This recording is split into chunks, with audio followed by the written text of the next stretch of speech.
Tea అంటే tell the gospel, ప్రతిరోజు సువార్త ప్రకటించాలి, ప్రతిరోజు సువార్త. అయితే పాస్టర్లా సంచి తగిలించుకొని సువార్త ప్రకటించవలసిన అవసరం లేదండి. కానీ నీ చుట్టుపక్కల ఉన్న వాళ్ళతో సువార్త చేయి. నేను మా యొక్క సంఘంలో ప్రతి ఒక్కరిని సువార్థకులుగా చేశా, విశ్వాసులుగా చేయలేదు.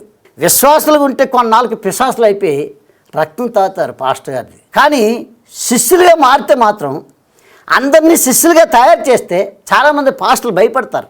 శిష్యులుగా తయారు చేస్తే నా పక్కనే చర్చి పెడతాడేమో, ఆ సంఘం పాడు చేస్తారేమో. నో, సంఘం అనేది దేవుంది కాబట్టి దేవుడు ప్రతి ఒక్కరు శిష్యులు చేస్తే అనేక ప్రాంతాలకు వెళ్ళి వాళ్ళ సంఘాలు కడితే ఎవర్రా మీ ఆత్మీయ తండ్రిని ఫలానా వ్యక్తి అని చెప్పేటాడు నీ గుండెల్లో నా కన్న కొడుకు ఈ స్థాయికి వెళ్ళాడని గర్విస్తావు. నేను నా దగ్గర ట్రైనింగ్ అయిన తమ్ముడు భద్రాచలంలో అనాథ పిల్లల హాస్టల్ పెట్టి 3 అంతస్తుల బిల్డింగు, కారు అన్నీ, నేను వస్తున్నాను చిన్న ఫోన్ కొడితే చాలు టక్కుని గబగబ వచ్చేస్తాడు బస్ స్టాండ్కి. అంత స్థాయిలోకి ఎదిగిపోయాడు. అలా ఎదగాలండి నీ పిల్లలు.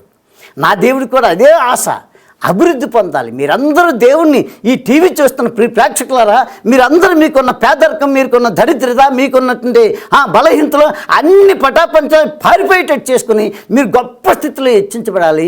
మీరు హెచ్చించబడితేనే దేవుడికి సంతోషం.